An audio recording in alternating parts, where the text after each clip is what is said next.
berita di majalah Tempo tentang rencana bagi-bagi jatah menteri di kabinet Pak Prabowo sungguh mengkonfirmasi praktek politik tidak sehat yang sedang terjadi sekarang ini di pemerintahan Pak Jokowi. Dan juga praktek politik serta hukum yang mungkin bisa dibilang mengerikan bagi masa depan bangsa kita. Berita yang diungkap oleh majalah Tempo ini dengan narasumber 2 orang di tim kampanye nasional Prabowo Gibran benar-benar harus kita perhatikan. Catat dan juga harus ditanggapi dengan keras. Jadi menurut berita di majalah Tempo ini, Pak Jokowi memang ikut cawe-cawe dalam pembentukan kabinet Pak Prabowo. Pak Jokowi ikut minta jatah menteri. Ya, Pak Jokowi ikut minta jatah menteri di kabinet mendatang. Dan, nah ini yang perlu kita catat dan simak bersama. Pak Jokowi kabarnya minta jatah untuk menentukan nama Kapolri dan juga nama Jaksa Agung. Catat ini ya, Kapolri dan Jaksa Agung. Ya, ini 2 jabatan terpenting dalam penegakan hukum di negara kita. Keinginan Pak Jokowi untuk mengisi jabatan Kepala Kepolisian dan Kepala Kejaksaan Agung dengan orang-orangnya, dengan orang-orang kepercayaannya, memunculkan tanda tanya besar. Ini sangat berbahaya dan sudah sepatutnya untuk ditolak oleh Pak Prabowo. Jabatan Kapolri dan Jaksa Agung, 2 ujung tombak penegakan hukum di negara kita, itu sepatutnya diisi oleh orang-orang yang benar-benar profesional dan tidak tunduk pada kepentingan politik. Sudah sepatutnya Pak Prabowo memilih Kapolri dan Jaksa Agung yang semata-mata akan menegakkan hukum demi keadilan, dan bukannya tunduk pada arahan dan kepentingan siapapun, termasuk arahan dan kepentingan dari Pak Jokowi. Seorang Kapolri dan Jaksa Agung tidak boleh tebang pilih terhadap kasus-kasus yang hendak diusut dan dibawa ke pengadilan. Seorang Kapolri dan Jaksa Agung harus independen, tidak bisa diintervensi oleh seorang presiden sekalipun, apalagi seorang mantan presiden. Makanya, sekali lagi, perlu kita suarakan dan tegaskan agar Pak Prabowo menolak keinginan Pak Jokowi tersebut. Pak Prabowo harus tegas menolak keinginan Pak Jokowi untuk cawe-cawe dalam menentukan nama Kapolri dan nama Jaksa Agung di kabinet pemerintahannya. Andaikan yang meminta jatah menteri adalah partai politik koalisi yang ikut berkampanye dan memenangkan Pak Prabowo, rasanya sih wajar bila mereka ini mendapatkan jatah menteri di kabinet mendatang. Kalau mereka yang meminta jatah, itu adalah praktek politik yang wajar dan lazim terjadi di banyak negara di seluruh dunia. Nah, pertanyaannya sekarang, berdasarkan berita dari majalah Tempo tadi, pertanyaannya, apabila yang meminta jatah kursi menteri adalah Presiden Jokowi, presiden yang sedang berkuasa saat ini, apa makna dari semua ini? Apa makna dari semua ini?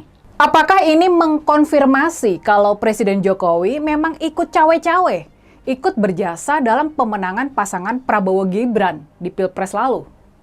Apakah ini mengkonfirmasi kalau pengucuran bansos secara jor-joran dan pelibatan aparat, ketidaknetralan aparat dalam Pilpres lalu memang atas perintah dari Presiden Jokowi dalam rangka memenangkan pasangan Prabowo Gibran di Pilpres lalu? Apakah ini mengkonfirmasi kalau keterlibatan Presiden Jokowi dalam pemenangan pasangan Prabowo Gibran sudah melampaui kewenangan dan merupakan tindakan abuse of power, tindakan pelanggaran kekuasaan?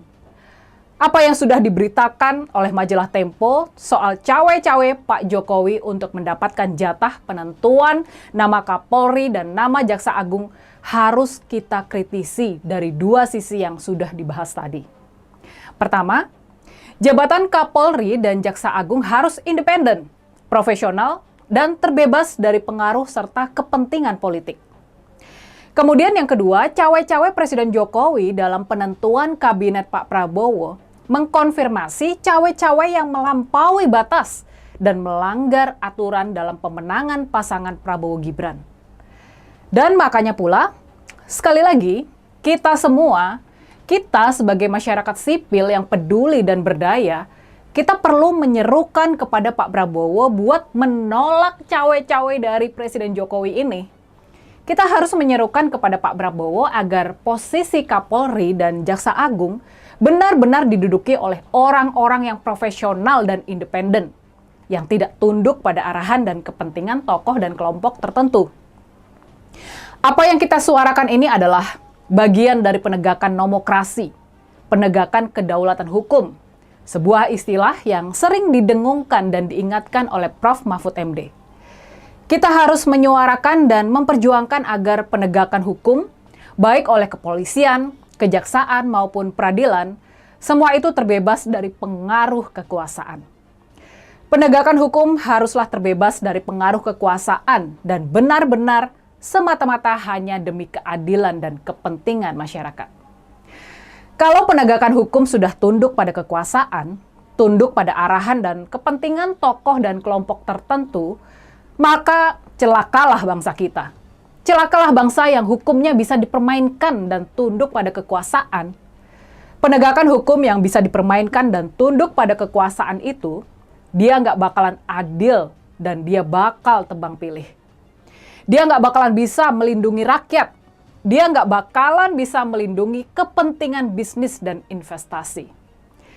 Penegakan hukum yang bisa dipermainkan dan tunduk pada kekuasaan itu, dia akan sewenang-wenang dan mematikan kepastian hukum yang sangat penting demi kemajuan bangsa kita.